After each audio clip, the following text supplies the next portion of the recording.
Buenos días, bienvenidos a la Masterclass Pronóstico de Ventas 2026 con Geointeligencia, que Geformas Digital ha organizado para ustedes. Si están aquí, es porque seguramente les preocupa lo que nos depara el 2026 en términos de ventas. Y esto es totalmente entendible.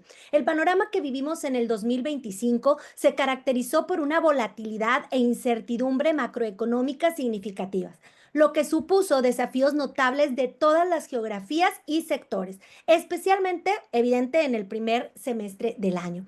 Una tendencia central fue la intensificación de las tensiones comerciales y los aranceles, lo que generó incertidumbre en las cadenas de suministro globales y se tradujo en mayores costos para las multinacionales, con compañías proyectando impactos en cientos de millones de dólares. Esta es una situación que muchos de ustedes vivieron en sus negocios, porque todos estos factores combinados crearon un entorno de ventas muy complejo, donde el enfoque se centró en la mitigación de costos, la gestión de la mezcla de precios y la contención de los vientos geopolíticos en contra. Y claro, hoy día se encuentran pensando qué van a hacer en el 2026. Y es por eso que en Geformas queremos brindarles lo que consideramos más valioso para iniciar una estrategia: información. Y posterior a eso, una ruta de acción para que puedan idear un plan estratégico para el 2026 sobre bases sólidas. Por eso es que me da mucho gusto presentar a Cecilia Villacorta, Project Manager con más de 15 años de experiencia en la gestión de proyectos enfocados en el uso de tecnologías de información, geolocalización y análisis de datos para optimizar la estrategia comercial. Cecilia es experta en GIS, también en Business Intelligence y análisis avanzado de datos, con un dominio sólido en SQL para la manipulación, extracción y modelado de grandes volúmenes de datos. Tiene una amplia trayectoria en la planificación, ejecución y supervisión de proyectos que incluyen implementación de estrategias tecnológicas y desarrollo de equipos multidisciplinarios. Le damos con mucho gusto la bienvenida a Cecilia y claro, le cedo la palabra para empezar de lleno con esta masterclass, no sin antes comentarles algo muy importante. Durante la presentación pueden hacernos llegar sus preguntas a través del chat y al final Cecilia las estará contestando. Bueno, sin más que decir, le dejo el lugar ahora sí a Cecilia. Adelante. Hola Tere, ¿cómo estás? Hoy día, conversando justo con Tere, yo les decía que es importantísimo para comenzar el año, el 2026, este tema de los pronósticos. Y no podemos realmente comenzar a hacer un pronóstico si es que no nos damos cuenta qué es lo que ha pasado. Entonces, ¿qué es lo que vamos a ver hoy? Vamos a ver más o menos cuál es el contexto económico para México para el próximo año. eh, También cuál es el pronóstico que vamos a ver en el consumo masivo y vamos a ver como la hoja de ruta que le sugerimos para hacer el planeamiento y elevar sus ventas al número que quieran hacer, ¿sí? Porque esto es así, el cielo es el límite. Entonces, una de las cosas que son importantes es ver el pasado, qué es lo que está pasando. Todo el mundo tuvo una contracción en el 2020 con la pandemia, ¿sí? Y normalmente la mayoría de los países 2021, 2022 se han comenzado a recuperar, ¿sí? Sin embargo, en el caso de México, si estaba analizando los datos del Banco Mundial, veíamos que si bien es cierto ha crecido, pero de alguna manera se ha estancado un poquito. ¿Cuáles son los factores claves de esa desaceleración en 2025?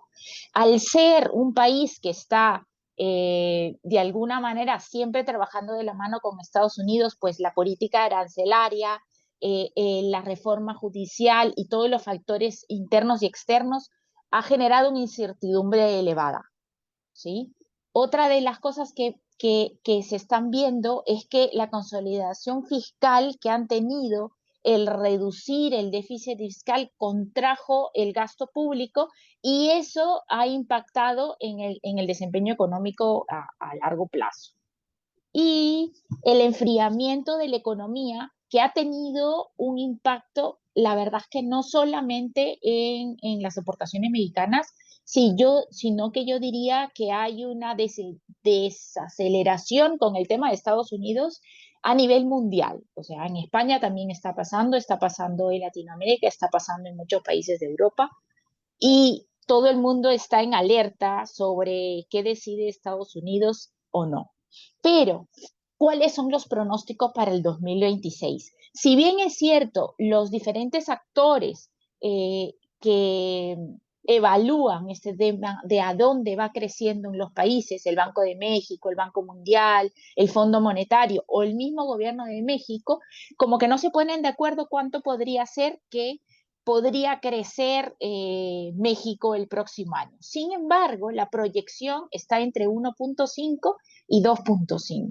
¿Eso qué quiere decir? Que de alguna manera hay una estabilidad, pero hay que tomarlo con pinzas, ¿sí? Entonces, si bien es cierto, hay amortiguadores fiscales sólidos, esta base realmente nos obliga a hilar más fino en nuestras decisiones. Entonces, a ser realmente quirúrgicos con la inversión. Y es por eso que vamos a hablar de algunos temas que te permiten hacer eso, ¿sí?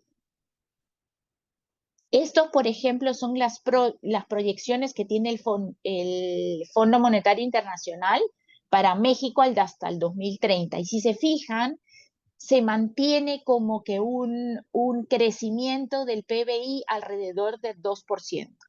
Esa estabilidad nos permite realmente tomar algunas decisiones que los esquemas año a año no van a cambiar y las decisiones que podamos tomar el próximo año, pues podríamos seguirlas estabilizando los años siguientes. Sin embargo, hay que tener en cuenta de todas maneras que la inflación, y es una inflación similar a los países que tienen acá en Europa, está generándose por encima del 4%. Y es importante también saber que el mercado laboral realmente está creciendo a un ritmo 4 o entre 4 y 5%, pero el empleo se ha desplomado y solamente ha crecido en 0,2. Entonces, eso nos da algunos indicios de cómo se van a comportar los consumidores y cómo se va a comportar el gasto en México en el próximo año. ¿Sí? Sectores que están bajo presión en 2026, la industria manufacturera, por la fuerte vocación exportadora y el impacto de la deceleración de Estados Unidos, realmente hay un acondicionamiento realmente por el tema de la demanda norteamericana. El sector construcción, también hay una debilidad en la generación del empleo formal y está indicándose es un indicador que se está contrayendo y hay una menor inversión pública derivada de los temas fiscales y de la cautela, o sea, el no crecimiento hace que todos sean mucho más cautos. Y los servicios, aunque han demostrado ser una reacción adecuada en ciertos momentos, sí están participando una desaceleración. Entonces, ¿cómo es el consumidor mexicano en el 2026? Una, erosionado por el poder de la compra de los bienes básicos. La gente de todas maneras va a seguir comprando a pesar de que haya una inflación, pero ya no se va a ir por las grandes compras, sino lo que es estrictamente necesario. No va a haber mucha generación de empleo formal, según los últimos datos. Y la estimación para la economía tiene un crecimiento conservador. Entonces, una de las cosas que debemos hacer como empresas es adoptar un enfoque como si fuéramos francotiradores, ¿no? Donde pones la bala, pones el ojo, pones la bala. Entonces, hay que hacer una estrategia más enfocada y sumamente quirúrgica. ¿Qué oportunidades sí vemos? A pesar de que los lineamientos te dicen que no va a haber mucho crecimiento, sí vemos oportunidades en el 2026 y estos son, una, bienes y servicios ligados a la cercanía, ¿sí? Los polos industriales generándose micromercados por la demanda, ¿sí? Pero en sectores cercanos, ¿sí? Ya no se va a hacer grandes manufacturas en otros lados, sino todo mapeado geográficamente para que se trate de llegar al punto más cercano para reducir costos.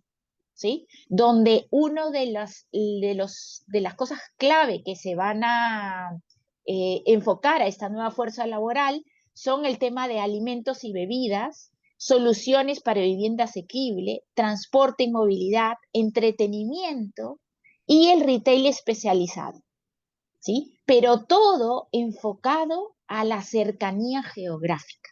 Entonces, se van a crear lo que se llaman micromercados, ¿sí? Eso es una gran oportunidad realmente para las empresas para el próximo 2026.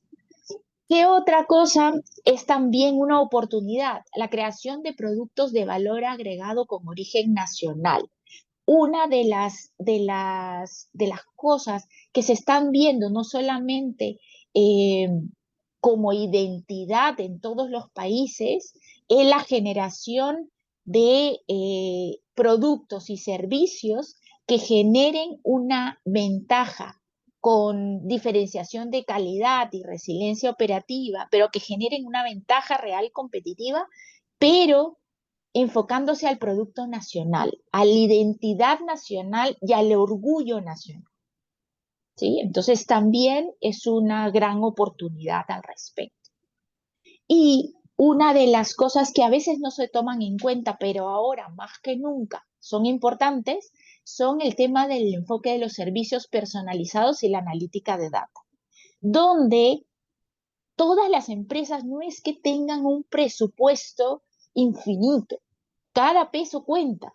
Entonces el consumidor cada vez más no compra productos por comprar, sino compra un producto porque le soluciona sus problemas o porque genera realmente empatía o le da un valor como lujo tecnológico y se convierte realmente en una herramienta a supervivencia, ¿sí? Como los smartphones. Cada vez uno invierte más en un smartphone por el tema de que te da, ya lo consideramos una herramienta esencial.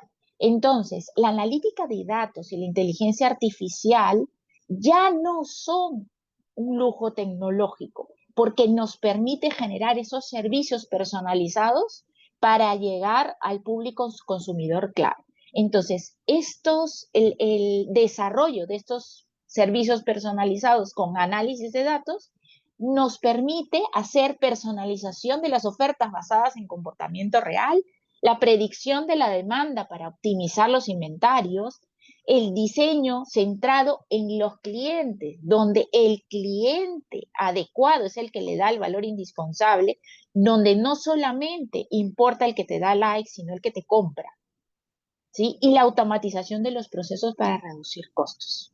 Realmente, cada vez el tema de analítica de datos se está volviendo con mayor importancia en nuestras empresas y es una gran oportunidad.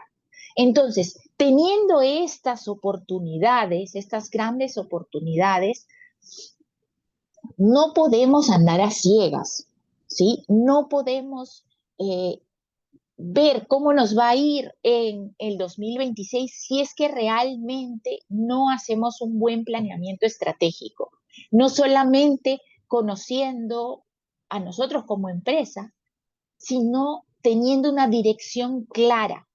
¿Qué es lo que queremos lograr el próximo año? ¿Cómo vamos a hacer uso eficiente de nuestros recursos? ¿Y cómo vamos a trasladar nuestra operación a una operación que se adapte de manera muy fácil al cambio? Según Harvard Business Review, el 95% de empleados que no entienden este planeamiento estratégico no apoyan a las empresas, ni a los lineamientos, ni a los objetivos que se definen para llegar al éxito. Entonces, la comunicación clara y efectiva es fundamental para que no solamente las altas gerencias estén enfocadas a este planeamiento, sino toda la organización. ¿Y cuáles son las claves para este planeamiento? Una, definir los objetivos claros y cuantificables, los famosos objetivos SMART. Después, realizar un análisis profundo. ¿Cuáles son nuestras fortalezas? ¿Cuáles son nuestras oportunidades? Nuestras debilidades y nuestras amenazas para el próximo año. Desarrollar un plan de acción detallado, pero que sea alcanzable, ¿sí? Desglosar cada actividad que necesitamos hacer y asignarle los recursos necesarios para que se cumplan, que pueda ser retador, pero no imposible, y establecer realmente los hitos que puedan darnos el seguimiento adecuado. Y otra cosa importante, lo que no se mide no se controla. Entonces hay que monitorear y ajustar constantemente, definiendo los Key Performance Indicators o los indicadores de gestión que permitan realmente hacer una evaluación continua para todos los avances y que veamos qué actividades se están yendo fuera del objetivo y qué nos están aportando. Y hay que involucrar a todo el equipo. Recuerden que la planeación estratégica no solamente es de la alta gerencia, sino cada miembro de la organización realmente puede tener actividades específicas que juntos aporten a un objetivo, que junto a todo el resto de objetivos aporten a que la empresa en el 2026 tenga unos resultados exitosos. ¿Y qué son esos objetivos SMART? Pues estos objetivos, recuerden que tienen que ser específicos. Debe decirse qué se desea lograr realmente de manera clara y sin ambigüedades. Deben ser medibles, ¿sí? De manera cuantitativa. ¿Por qué? Porque eso se va a monitorear a lo largo del tiempo. Y si el objetivo se está alcanzando o no se está alcanzando para que se puedan hacer los ajustes. También debe ser alcanzable y realista dadas las circunstancias y a recursos no solamente de las pymes, sino de cualquier empresa. También tiene que ser relevante. No nos pongamos objetivos que nos suenen bonitos, sino que están alineados a lo que queremos lograr como compañía. ¿A qué compañía queremos convertirnos en el 2026? Y lo que debemos hacer también es es cuándo voy a medir ese objetivo. Definirlo, desde la definición, definir, este objetivo lo voy a medir cada 15 días, este objetivo lo voy a medir una vez al mes. ¿Por qué? Porque eso nos permite revisar los avances y realizar los ajustes que consideremos convenientes. Entonces, cuando yo ya tengo definidos mi planeamiento estratégico y a partir de ahí he definido mis objetivos, entonces recién puedo hacer ahí, ok, el pronóstico de mis ventas. Porque el pronóstico de ventas no es otra cosa más que estimar cuánto voy a vender a partir de análisis de datos históricos, o sea, lo que está sucediendo hoy en mi empresa y lo que sucedió en años anteriores. Además, estimación de cómo van las tendencias del mercado y qué variables económicas está teniendo el país, mi región, mi ciudad, que me puedan impactar. ¿Sí? Entonces, los primeros pasos para este pronóstico de ventas y que pueda ser alcanzable, medible y que pueda irlo traqueando en el tiempo, tengo que tener registros históricos sí o sí. ¿Para qué? Para revisar los patrones que puedo tener. No solamente patrones estacionales, los picos, las caídas, sino los mercados a los cuales estoy llegando y cómo se están comportando esos mercados. Para saber, dependiendo de la variación en el mercado, cómo podría ajustar estos datos y esta venta. Hay que además poner métricas clave. ¿Qué unidades voy a poner? Unidades vendidas, rentabilidad por producto, tasas de devolución, rendimiento por canal. qué métricas voy a traquear mes a mes, semana a semana, trimestre a trimestre, para ir primero, cómo voy en historia y después cómo voy a ir a lo largo del tiempo. ¿Qué factores externos van a venirse en el 2026? ¿Sí? El impacto de la economía, cómo está mi competencia, cómo van las campañas de marketing o los campos de cambios en comportamientos del consumidor.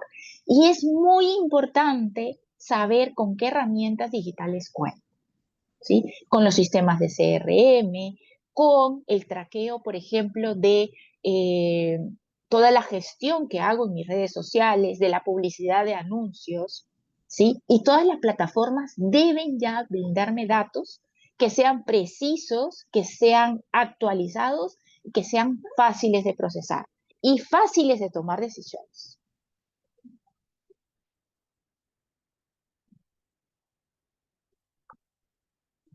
Y los siguientes pasos, cuando ya tengo un análisis exhaustivo de la historia de mi empresa, pues tengo que definir las métricas que voy a medir. Y recuerden que estas métricas no deberían ser medir por medir, sino que deberían ser métricas que están alineadas a cada objetivo SMART que he definido en mi planeamiento estratégico. ¿Y en qué periodo los voy a cumplir? Objetivos cuantificables totalmente. Además, tengo que ver qué método voy a hacer para definir ese objetivo en ventas. ¿Cuánto voy a vender por cada categoría? ¿Cuánto voy a vender en este producto? ¿Cuánto voy a vender en este servicio? Dependiendo modelos estadísticos y análisis de datos. No es que allá, como el año pasado crecí en 20%, este año voy a crecer 20%. No, porque puede que yo como empresa esté haciendo las mismas cosas, pero el mercado puede cambiar. La situación económica del país puede cambiar. El comportamiento del consumidor puede cambiar. Entonces, tengo que ver no solamente datos internos, sino datos externos. Y debo proyectar las ventas ajustando todas las estacionalidades y las tendencias del mercado. Y recuerden que no solamente esto es hacerlo con datos internos, sino con datos externos. Y medir siempre me va a permitir esa flexibilidad para ir ajustando mi estrategia comercial. Y que estrategias como las que mencionaba Tere en el video, como algunas estrategias que se han puesto en la antigüedad, pues no tengan objetivos realmente que hayan llevado a lo que querían como organización.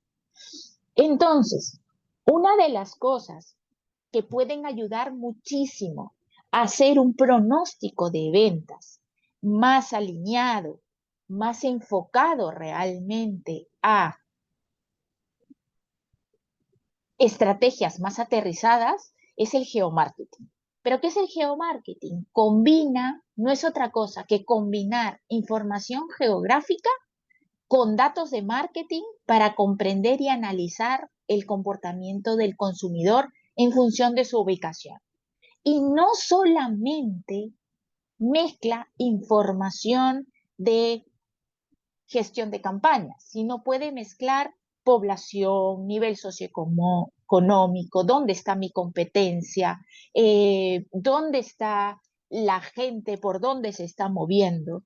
Y todo eso nos permite identificar las zonas con mayor potencial, optimizar la ubicación de un nuevo punto de venta, como dónde voy a poner, por ejemplo, un nuevo local, o por qué un local está vendiendo más y otro local está vendiendo menos si vendo el mismo producto, y diseñar estrategias de distribución y promoción mucho más precisas, basado realmente en todas las estaciones, las estimaciones que realmente hago del mercado, pero en visto de un punto de vista espacial.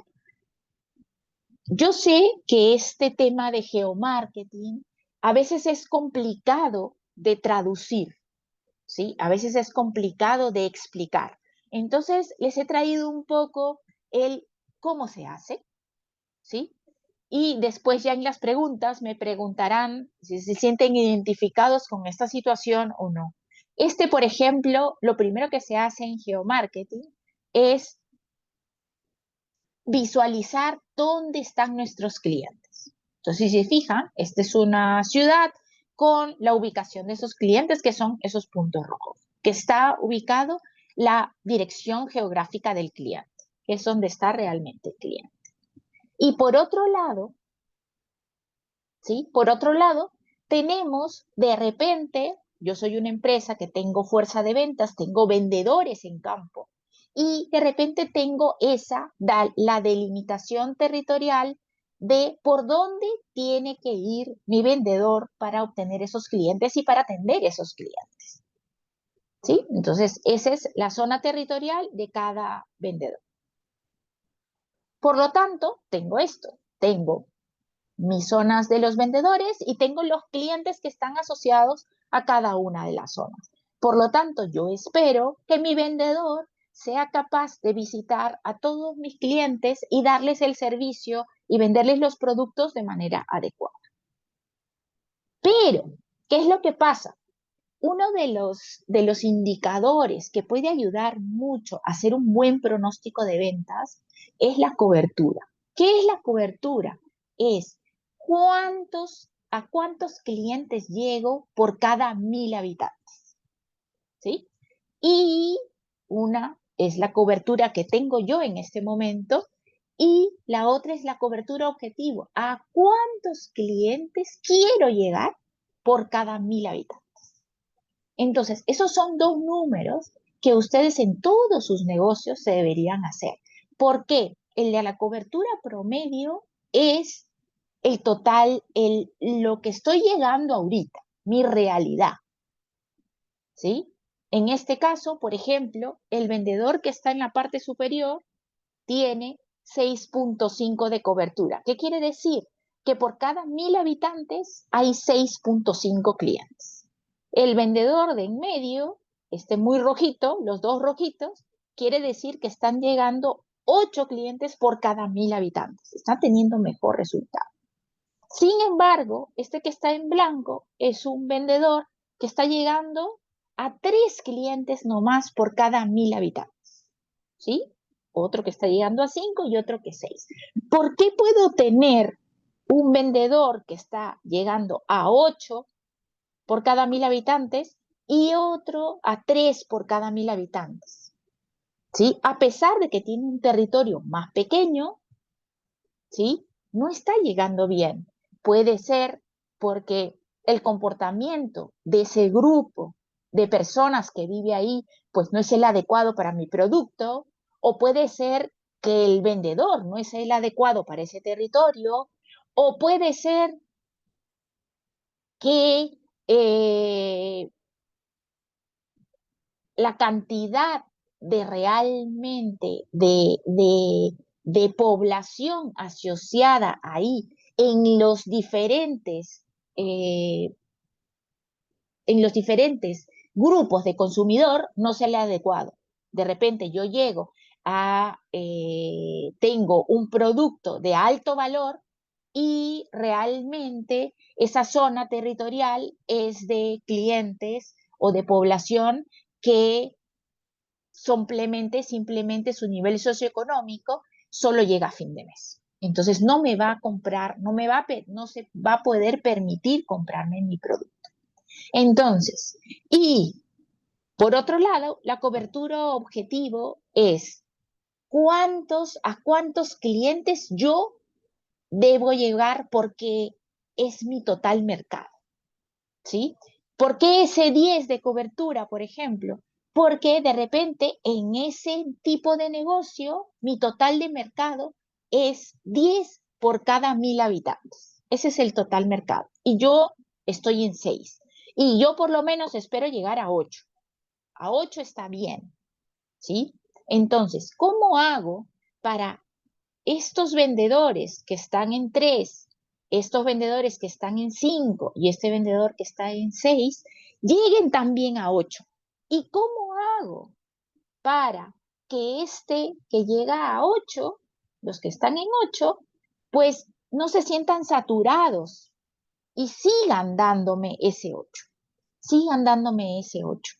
Y si se fijan, si esto nosotros vemos, por ejemplo, también lo podríamos mostrar ahí, la cantidad de comisión que puede ganar un vendedor, podríamos tener que este vendedor, como su cantidad de clientes es menor, pues está ganando muy poquito, ¿sí? Mientras que los que están en 8 están ganando mucho más. Y lo que está este de aquí, 6,5, está ganando más o menos. ¿Sí? Y también puede haber hasta rencillas entre los demás vendedores porque dicen, ¿por qué este gana más? Porque yo gano menos. ¿Por qué no me dan oportunidad? ¿Sí? Entonces, con geomarketing lo que se hace es tratar de plasmar en un mapa la información de los datos, lo que hablábamos antes, de los datos históricos, para saber qué es lo que está pasando. En este caso, por ejemplo, teníamos, este es basado en un caso real, tenemos 94 clientes aquí, 90 aquí, 93 aquí, ¿sí? ¿Por qué aquí tiene la misma cantidad de clientes, pero tiene una cobertura mucho mayor? ¿Sí? Es que aquí en el 94 los clientes de repente están mucho más dispersos y yo no llego, de repente el vendedor no llega a esta zona de acá arriba y solo está llegando a la zona de acá abajo. ¿Por qué? Porque la parte territorial está muy extensa. Y este de acá es muy chiquito, ¿sí? Este que tenía 3 es 71 comparado contra la cantidad de clientes que tengo y la cantidad de territorio que tengo en esta zona, pues es muy pequeñita. Entonces, ¿qué hacemos? ¿Sí? ¿Nos vamos a quedar de los brazos cruzados? Sí, así está mi negocio. Entonces, la idea es cómo hacemos para mejorarlo. Y esas mejoras, y les digo por la experiencia, las mejoras que uno plantee territorialmente generalmente te dan 20% más de incremento en ventas en un año. Entonces, las propuestas es, ¿por qué no equilibrar mejor el territorio? Y no solamente eso, no solo equilibrarlo mejor, sino darle el potencial suficiente como para que los vendedores que tengo en cada uno de los territorios puedan seguir creciendo y se sientan motivados a seguir creciendo. Entonces, por ejemplo, una propuesta puede ser, yo antes tenía 1, 2, 3, 4, 5, 6 territorios, ¿sí? Y ahora el planteamiento es tener 7 territorios. ¿Qué quiere decir? Territorios más pequeños, pero con gran potencial de desarrollo. Y no solamente eso, sino que se tengan la cantidad de clientes adecuada para primero visitarlos y poder hacer una visita efectiva para cada cliente. Y 2, tener un potencial de desarrollo suficiente para que el vendedor pueda ganar lo que quiera ganar. ¿Esto en qué se traduce? En que realmente puedo incrementar las ventas sin tener que hacer mucho cambio y sin tener que hacer mucho más estrategias ni mucho más inversión que la de analizar los datos y la de poner, obviamente, un vendedor más aquí. Entonces, finalmente llegamos a esto, ¿sí? De determinar realmente un dato potencial que había una distorsión y una desmotivación de repente en cada vendedor, porque eran todos los territorios disparejos, a tener una cobertura más o menos pareja, pero a todos con potencial de seguir creciendo. Y un poco lo que les decíamos del tema del planeamiento estratégico. Si bien en esta parte del potencial aquí uno se da cuenta que de repente estos dos que estaban en muy rojos, ¿sí? Eran los que avanzaban el carro mucho más rápido, ¿sí? Y de repente el desmotivado era el blanco. Aquí, en la propuesta, todos pueden motivarse y avanzar bajo un mismo fin. ¿Por qué? Porque más o menos tienen un mismo esquema hacia dónde tienen que apuntar. Y las estrategias pueden ser mucho más fuertes.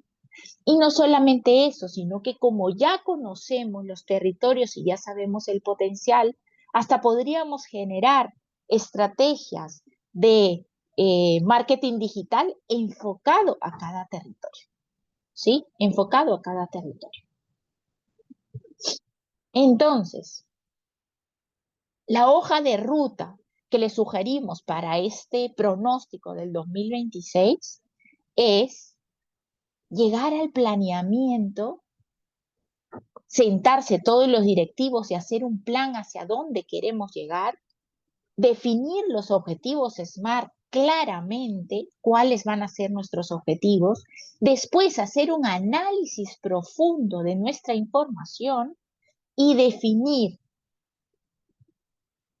cómo están nuestros datos, qué tendencia se están dando, no solamente dentro de nuestros datos, sino en qué tendencias se están dando en el mercado, qué tendencias se están dando a los diferentes mercados, a los países vecinos, o qué coyuntura podemos aprovechar realmente para saber desde el punto de vista externo cómo esos datos externos aportan a nuestro negocio y con geomarketing ajustar esas zonas de alto potencial o zonas que no están cubiertas o zonas saturadas para hacer un diagnóstico y un pronóstico quirúrgico, ¿sí? Con datos que podamos resolver en el corto, mediano y largo plazo, indicadores claves que podamos ir traqueando y pudiendo tener resultados. Y bueno, estos resultados, yo les comento que estos resultados en algún momento nosotros los hemos hecho con empresas de consumo masivo y logran crecimientos de hasta 20% más del crecimiento normal, que si no se hiciera nada. Entonces, yo los motivo realmente a hacer un pronóstico de ventas este 2026 ya con datos basando en poner sus datos en componente geográfico, en los mapas. Y se van a dar con muchas sorpresas, ¿sí? Que de repente no se habían dado cuenta que estaban sucediendo y pueden ajustar mucho más, ¿sí? Hilar más fino para hacer un pronóstico de ventas adecuado.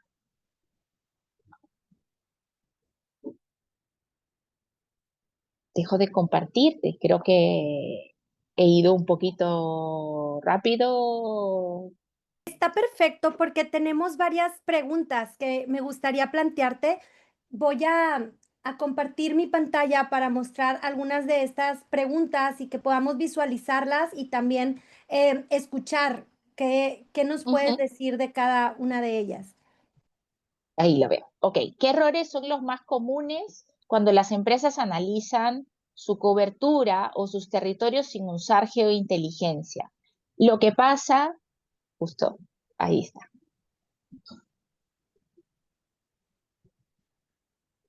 Normalmente lo que pasa en las empresas cuando no usan datos geográficos es que al no tener los datos al detalle se generaliza mucho. ¿Sí? Entonces, te puedes dar cuenta que hay territorios que tú creías que estaban cubiertos o bien coberturados y realmente no lo están.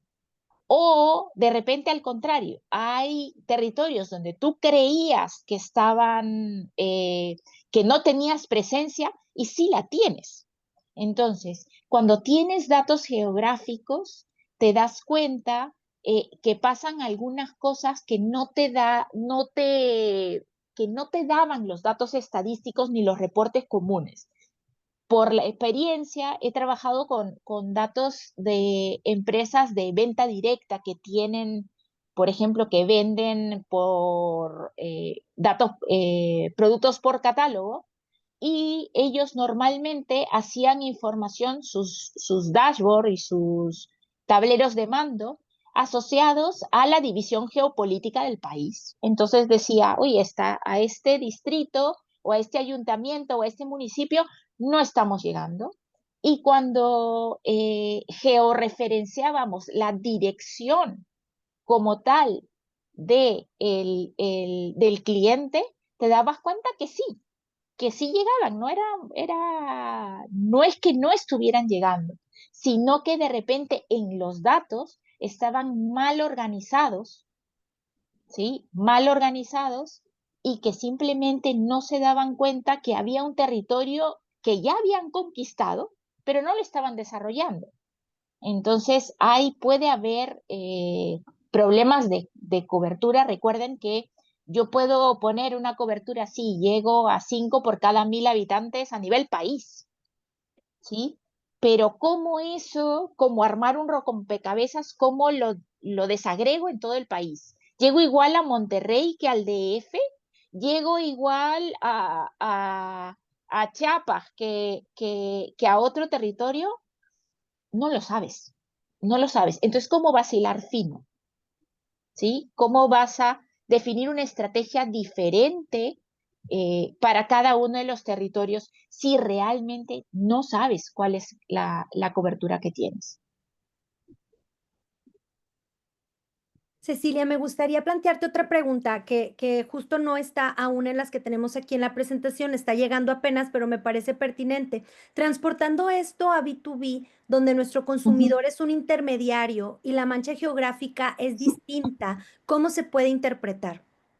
Sí, cuando haces empresas, igual, a pesar de que no haces un análisis poblacional, porque no es B2C, ¿sí? Sino es a empresas, también las empresas tienen ubicación geográfica, ¿sí? ¿De dónde están las empresas? Entonces, tu mercado igual tiene que estar georreferenciado o geolocalizado, ya sea a la ubicación de donde está la empresa, su razón social o su oficina central, o a cuál es el alcance de esas empresas, para saber realmente cómo podemos hacer para llegar a esas empresas de manera directa. O ahora ustedes, por ejemplo, Geformas, que ve redes sociales, también ahora está el geofencing, ¿sí? Que te permite definir esas empresas por ámbitos territoriales. Pero al algoritmo hay que decirle en qué ámbito territorial voy a buscar. Entonces, primero se hace un análisis geográfico de en dónde está el ambiente territorial en donde me interesa llegar, y después le pido al algoritmo de Meta que ponga publicidad en esos territorios. Muy bien. Ahora, tenemos por acá otra pregunta. Aquí está. ¿Qué datos necesito empezar a recolectar y de dónde los saco? Si yo quiero empezar esto, digamos, mañana, que nunca he hecho Ujú, nada, ¿por dónde ujú. empiezo? Primero, los datos de tus clientes, que eso siempre los tenemos. ¿Sí? Los datos de tus clientes. Lo primero que tienes que hacer es los datos de tus clientes, y lo que necesitas saber es el dato de la dirección, ¿sí? Y utilizar el algoritmo de Google Maps, ¿sí? La verdad es que es el mejor algoritmo que existe ahorita. Yo que llevo tantos años metido en esto, es el mejor algoritmo que existe ahorita para georreferenciar a esos clientes. Entonces, primero te necesito saber dónde está mi cliente, ¿sí? Entonces, necesito ver dónde están para ver esa concentración de esos puntitos. A ver, como yo les mostré esa lámina donde aparecían los puntitos de los clientes, igual, tengo que saber dónde están mis puntitos. Y mayor aún, después comenzar a anexarle datos importantes para mí. Por ejemplo, ¿dónde están mis clientes morosos? ¿Dónde están mis clientes VIP? ¿Dónde están los clientes que me piden una determinada categoría de producto? ¿Dónde están los clientes que me piden de manera recurrente? ¿Dónde están mi 20-80, mi 20% de los clientes que me dan el 80% de mi facturación? Entonces, todo eso está en tus datos. Todo eso está en los datos. Y en los datos geolocalizados. O sea, en los datos hay que ponerle la dirección y hay que eso, ponerlo en Google Maps para que me pueda dar un análisis. Y a veces, eh, antes, hace algunos años, uno decía, pero esto es muy costoso, ¿sí? El algoritmo de Google Maps, la verdad es que no es muy costoso y hasta tiene límites gratuitos siempre y cuando tengamos una cuenta de Google, la cuenta de Google que tenemos de toda la vida de pago, ¿sí? Y las empresas que tienen sus cuentas de Google de Workspace, pues incluye cierta cantidad de registros que puedes georreferenciar sin ningún problema. Y las herramientas en donde puedes visualizar, hay herramientas muy buenas gratuitas, o sea, ni siquiera es por un tema de presupuesto, ¿sí? Y podríamos ya hacer un análisis geográfico sin problema. Bien. Pasamos a la siguiente pregunta. Dice, a veces sentimos que una zona está saturada o que ya no hay oportunidad. ¿Cómo se detecta eso en un mapa o con datos? Una de las cosas que tenemos que tener en cuenta es que, por un lado, tenemos que ver nuestros datos, los datos internos, los datos de los clientes. Y por otro lado, tenemos que tener los datos externos, el dato del potencial. Y esos datos externos, el dato del potencial, normalmente y felizmente, ahora, por ejemplo, todos los gobiernos tienen mucha información pública. Entonces, podríamos encontrar los datos, por ejemplo, del INEGI, que tiene población, que tiene cantidad de establecimientos comerciales georreferenciados por tipo por rubro de establecimientos comerciales, y eso realmente te va a decir si es que solo estás sintiendo esa zona saturada o es que realmente está saturada. ¿Sí? Entonces, esa mezcla dentro de una plataforma de sistemas de información geográfico como es QGIS, como es ArcGIS, o, por ejemplo, como hay una herramienta, una AI que está desarrollándose muy rápidamente que se llama AINO, ¿sí? Que también se pueden detectar ese tipo de mapas y de puntos de calor, ¿sí? Que te dicen si realmente una zona está saturada o no. Muy bien. Ahora tenemos por acá otra pregunta. ¿Cuál sería el primer paso práctico, fácil y alcanzable para empezar mañana con geointeligencia? Yo diría que primero pedir los datos de los clientes, lo que les decía, pedir los datos de los clientes, subirlo a eh, buscar hay algunos add-on hasta del mismo Google, ¿sí? Que te permiten georreferenciar esos clientes, obtener la coordenada geográfica y después subirlos, esta información, en otra plataforma que tiene Google que se llama My Maps, ¿sí? Y con eso, la verdad es que podrían comenzar mañana haciendo geointeligencia, ¿sí? Y el tema es eso, yo diría que el ver sus datos en un mapa te abre una puerta súper grande del análisis. O sea, es una puerta que antes no te das cuenta que existe, ¿sí? Hasta que lo ves. Y para que tengan una idea, nosotros que tenemos los países que están, a veces la población está desagregada en pequeños pueblos, en pequeñas ciudades, a veces no nos damos cuenta que hay una oportunidad en llegar ahí hasta que no lo vemos mapeados, puestos en un mapa y nos damos cuenta que una ciudad pequeña está cercana a otra ciudad pequeña y está cercana a otra ciudad pequeña en menos de 3 o 4 kilómetros y realmente juntas hacen lo mismo que una gran ciudad. Entonces puede haber ahí una gran oportunidad.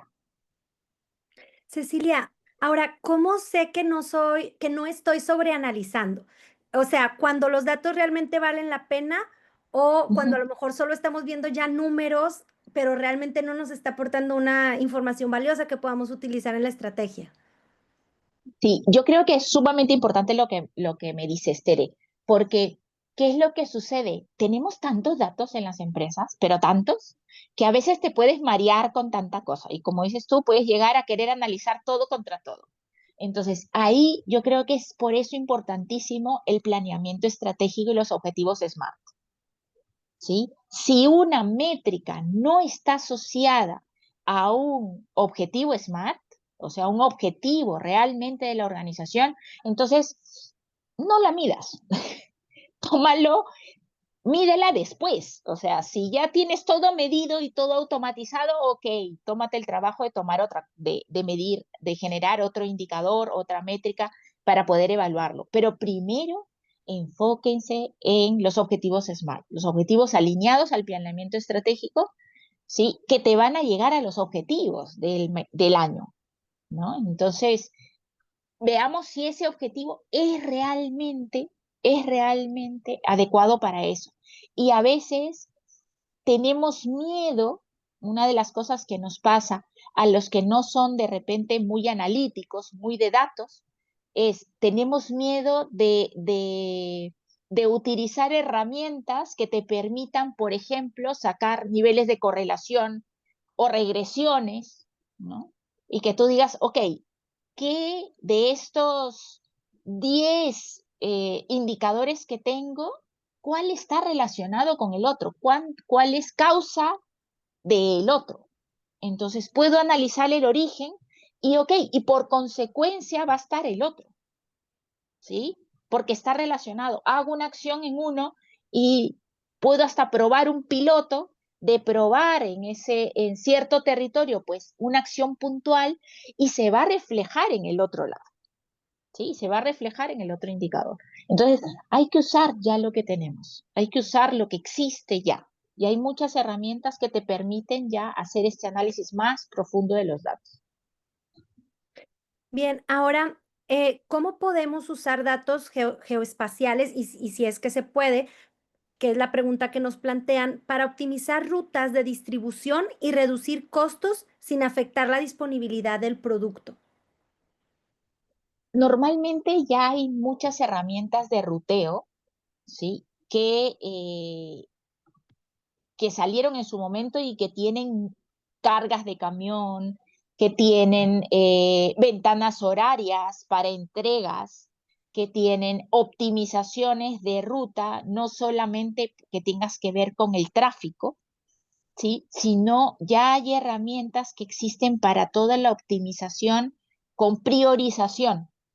¿Sí? Y para cuando no queremos poner un sistema más avanzado, pues algo tan sencillo como poner el API de Google Maps en cualquier aplicación que tengamos desarrollada en nuestras empresas, pues te ayuda a optimizar realmente el ruteo y llegar a tiempo a entregar un producto o un conjunto de productos hacia el cliente final que puede hacer que tu servicio, que la calidad de servicio se perciba diferente, ¿no? Porque lo peor creo que te puede llegar es, digas, voy a llegar mañana y no llegas mañana.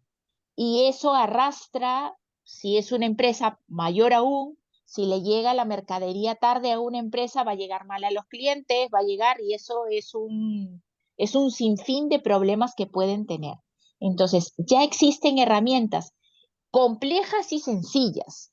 hay de todo que se pueden utilizar de manera más sencilla para hacer el ruteo. Muy bien. Ahora, ¿cómo puede la geointeligencia ayudarnos a decidir dónde abrir nuevas tiendas y sobre todo dónde no abrir para evitar la canibalización entre puntos de venta? Sí, eso es sumamente importante, sobre todo cuando queremos abrir un nuevo local o una nueva tienda. eh, es una inversión. Yo creo que para cualquiera, grandes y chiquitos, es una gran inversión el poner la ubicación.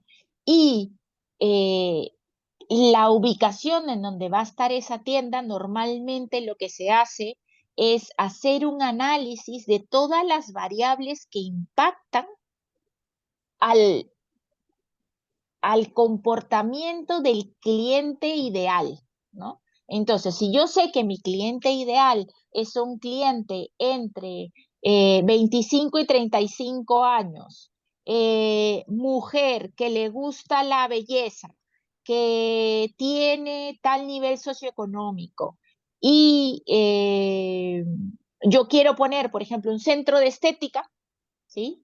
O una nueva clínica estética, ok, entonces tengo que saber si la zona no es solamente encontrar el local en el espacio adecuado, que tenga la cantidad de metros adecuado, sino qué tengo alrededor. ¿El público objetivo está alrededor o es que yo lo voy a tener que hacer que vaya a esa ubicación? Entonces, primero voy a tener que evaluar, por ejemplo, población cercana, el público va a ser de alrededor o va a ser público transeúnte o voy a tener que poner un aparcamiento para que lleguen en coche o que también qué comercios están alrededor. ¿Sí? Está cerca, no sé, ¿qué tengo cerca? Tengo bares, tengo colegios, tengo fruterías, tengo una cafetería, ¿qué negocios tengo cerca a la ubicación que yo estoy analizando? Y otra de las cosas que puedo hacer para saber si es que la ubicación como tal es la ubicación ideal y además saber dónde está mi competencia, porque no es lo mismo poner un centro de estética en una esquina y tener al frente otro centro de estética, ¿sí? Porque voy a tener que diferenciarme. ¿Por qué entrarían al local donde yo estoy y no se van al frente?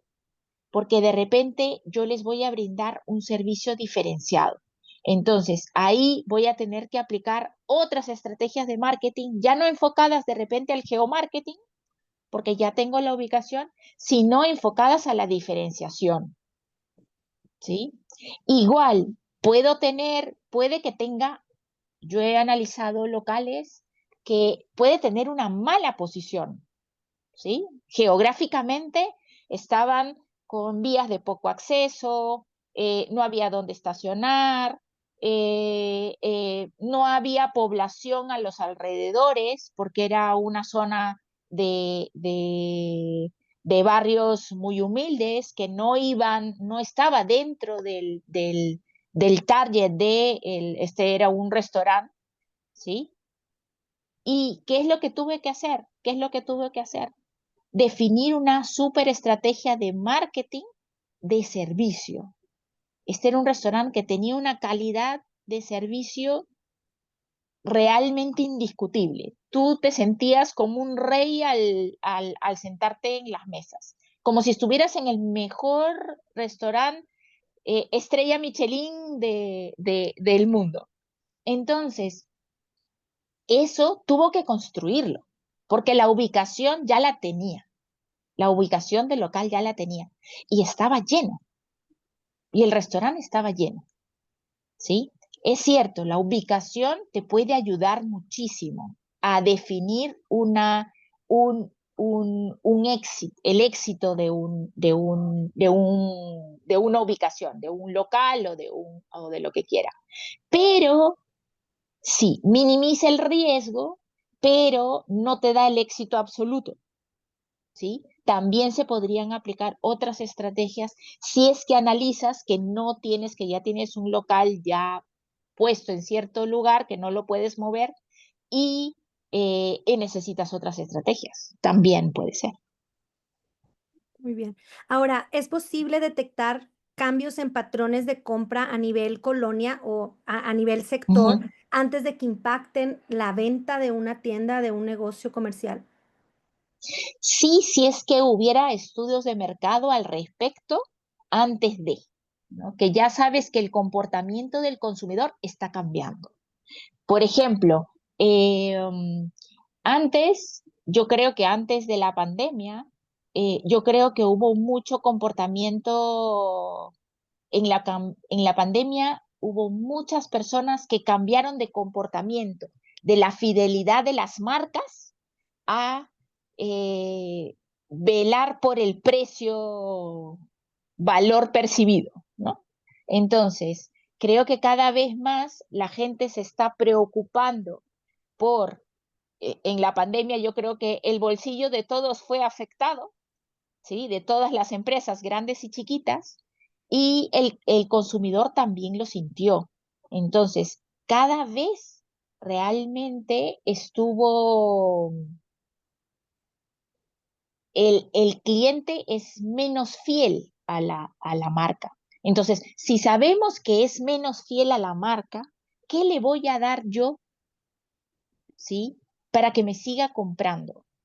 Habría que averiguar qué le gusta a ese cliente, le gusta la novedad, ok, al mismo precio, de repente a veces eh, eh, son cosas muy pequeñitas, como ponerle la cantidad de si tiene azúcar o no tiene azúcar, a pesar que en la etiqueta de atrás pueda tener que tiene azúcar o no tiene azúcar y que tiene los componentes. Pero si se lo pongo adelante, de repente lo convenzo por lo saludable al mismo precio, ¿sí? Entonces, puedo realmente darme cuenta de algunas cosas, eh, por eso, por investigación de mercados, antes de que realmente se vean reflejadas en ventas. Y eso es siempre ir, como decíamos, buscando los datos. ¿Qué datos hay al respecto? Muy bien. ¿Sí? Ahora, ¿dónde están los micromercados que van a crecer por nearshoring y cómo podemos detectarlos antes que la competencia? Yo creo que habría que ver qué es lo que está necesitando quién, ¿no? O sea, ¿qué necesita? Se necesita, Estados Unidos necesita combustible. Ok, entonces, ¿dónde están las empresas que proveen, por ejemplo, en los límites de las fronteras mexicanas, que proveen de combustible? ¿A qué, a qué, a qué precio? ¿Cuál es la diferencia de precio que se podría dar entre Estados Unidos y México? ¿Y cómo podríamos llegar a ese mercado? ¿Sí? Y también la cercanía. Antes era el offshoring, ¿no? Que se ponían las fábricas, por ejemplo, súper lejos, ¿sí? ¿Por qué? Por un tema de costos. Pero ahora tenemos un costo de logística realmente súper grande. Entonces, mientras más cerca esté el servicio, el producto que yo necesito, pues es mejor. Una de los, por ejemplo, aquí en Europa lo que se está viendo muchísimo es el tema de la cercanía de hasta los productores. ¿Dónde están los productores y dónde está el consumidor final? Mientras menos manos pase, pues va a ser mejor, vas a tener mejor calidad, vas a tener mejor precio, ¿sí? Y lo mismo está pasando con las empresas. Mientras más cercano esté y menos manos tenga que pasar, pues van a obtener un mejor precio. Y además hay una sinergia súper grande de tú me ayudas, yo te ayudo, ¿sí? Entonces es trabajo en conjunto realmente. Claro. Tenemos una pregunta que es muy importante y es, ¿quién nos puede hacer estos estudios y datos estadísticos personalizados? Y justo me parece importante porque hoy día, pues hay muchos estudios de mercado que han perdido confiabilidad. Y por otra Ujú. parte, tenemos a la inteligencia artificial, que si bien es un gran aliado, también luego nos da esta sensación de que todo lo podemos hacer solos o bien, ya no sabemos si quien nos está haciendo el estudio solamente lo pasó por un chat GPT y ya, o si hizo un análisis real. Y ahí es donde me parece muy importante el background que puede haber, ¿no? Por parte de analistas, como en este caso Cecilia, y pues que sepan que en GeFormas Digital justamente nuestra estrategia parte de un análisis. Y cuando se quiere hacer un análisis con geointeligencia, es posible hacerlo desde las primeras etapas de nuestro trabajo y justamente se hace de la mano de Cecilia. Por eso, si Ujú. ustedes están interesados en hacer este tipo de análisis personalizado, pueden contactarnos directamente en GeFormas Digital. Nosotros empezamos la estrategia y Cecilia trabaja de la mano con Ujú. nosotros para poder hacer estos análisis personalizados con geointeligencia. Y bueno, para ir cerrando, Cecilia, me gustaría que nos respondieras, porque también es otra pregunta que recién llegó. ¿Con qué frecuencia se hacen estos análisis?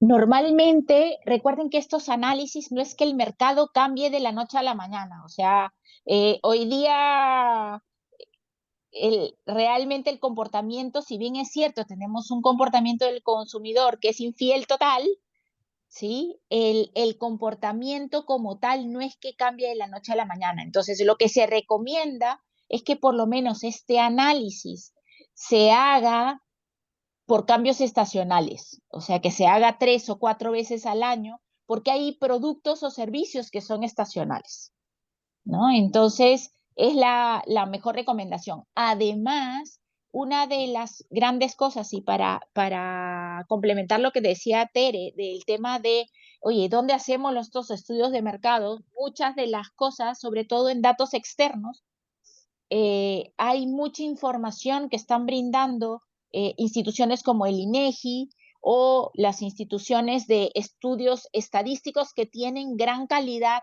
y tienen un, un bagaje teórico atrás que te dice a dónde se hicieron los estudios, cómo se hicieron los estudios y qué calidad tienen, qué nivel de confiabilidad.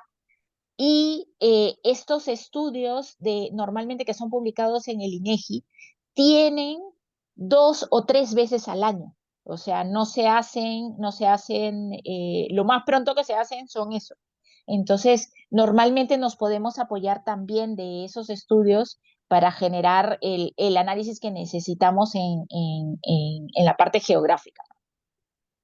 Muy bien, pues entonces, Cecilia, no me resta más que agradecerte a ti por toda esta información que es valiosísima, agradecer a nuestra audiencia por justo estar aquí aprendiendo y lo más importante, buscando nuevas oportunidades y nuevas Ujú. formas de crear una estrategia robusta para su empresa, de fortalecerse, de iniciar el próximo año 2026 con un plan que realmente pueda darles el rendimiento que esperan. Y nos gustaría mucho conocer su opinión justo de este webinar, de esta masterclass, porque eso nos ayuda a mejorar. Entonces, si tienen a bien contestar esta encuesta de mejora, de satisfacción a través del QR que presentamos en su pantalla, nos ayudaría muchísimo para poder traer temas para ustedes que sean de interés, para poder actualizar nuestra información y que lo que llegue a ustedes a través de GeFormas Digital sea justo lo que necesitan para sus empresas. Y por otra parte, muy importante, Cecilia nos da un resumen de lo que presentó en esta masterclass, que seguramente ustedes querrán tener la información que vieron en la presentación, ya sea para compartir con otros miembros de su empresa o para tenerla como un respaldo de información. Y lo pueden descargar con el siguiente QR. Aquí pueden descargar el resumen de la masterclass para que puedan tener esta información de respaldo. Por nuestra parte, en GeFormas Digital ha sido todo. Nos dio mucho gusto poder contar con ustedes, con audiencia, contar con la presencia de Cecilia. Recuerden que estamos dispuestos para escuchar sus inquietudes, sus necesidades y transformar eso que ustedes están proyectando en una estrategia que sea una estrategia consistente, una estrategia confiable que los lleve a alcanzar sus metas. Cecilia, no sé si gustas decir algo más para despedirnos. No, muchísimas gracias a ustedes, Tere, y a GeFormas por la invitación. Y nada, estamos para ayudar y para ayudarnos todos, porque estos caminos de análisis de datos y temas digitales, pues todos se mezclan. Y ahora yo creo que son los años de la mezcla. Y es así donde salen las mejores estrategias para ir creciendo, realmente.